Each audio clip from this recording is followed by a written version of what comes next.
શ્રદ્ધાળુઓ માટે પ્રયાગરાજ પહોંચવું મુશ્કેલ બન્યું। નમસ્કાર દર્શક મિત્રો, ગુજરાતના સૌથી મોટા ઓટીટી પ્લેટફોર્મ બીબી ન્યૂઝ ગુજરાતમાં હું જાનવી બારોટ આપ સૌનું હાર્દિક સ્વાગત કરું છું। મહાકુંભ જવા સુરતથી સરકારી બસ નથી। એસટીમાં જવું હોય તો અમદાવાદ લાંબુ થવું પડે છે। ઓનલાઈન બુકિંગ પણ 26 ફેબ્રુઆરી સુધી પેક છે। સરકારે માત્ર અમદાવાદથી જ વોલ્વો બસ સેવા શરૂ કરી છે। સુરતથી ન તો કનેક્ટિવિટી અપ્લાય કરી છે, ના ત્યાંથી વોલ્વો છે।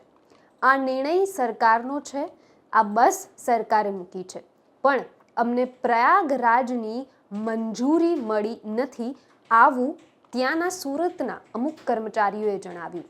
પ્રયાગરાજમાં મહાકુંભમાં બુધવારે અમૃત સ્નાની પવિત્ર અવસર હતો, પણ ત્યાં પહોંચવા માટે સુરતથી એક પણ ટ્રેનની સીટ ખાલી ન હતી। એસટી બસો મળતી નથી અને ફ્લાઇટના ભાડા 7 થી 8 ગણા વધીને 55,000 પહોંચ્યા હતા, જેથી શ્રદ્ધાળુઓ માટે પ્રયાગરાજ પહોંચવા માટે મુશ્કેલ થઈ હતી।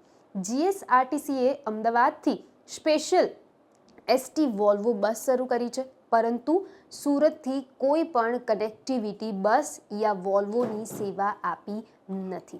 એસટી નિયામક પીબી ગુજેરાએ જણાવ્યું કે આ નિર્ણય રાજ્ય સરકારનો છે। અમારી પાસે બસ તો છે, પણ મંજૂરી નથી। અમદાવાદથી પ્રયાગરાજની એસટી વોલ્વો 1 કલાકમાં જ 25 ફેબ્રુઆરી સુધીની તમામ ટિકિટ બુક થઈ ગઈ હતી। સુરતથી પ્રયાગરાજ પહોંચવું કેવી રીતે? હવે શ્રદ્ધાળુઓ માટે આ એક વિકટનો પ્રશ્ન બન્યો છે। સુરત પ્રયાગરાજની કનેક્ટિંગ ફ્લાઇટનું ભાડું 55,000થી 65,000 સુધી પહોંચ્યું છે। જો કે આ ફ્લાઇટ એ છે જે સુરતથી સૌથી ઓછા સમયમાં એટલે કે 6 કલાકમાં પ્રયાગરાજ પહોંચાડે છે, જે સુરત વાયા દિલ્હી પ્રયાગરાજ જાય છે।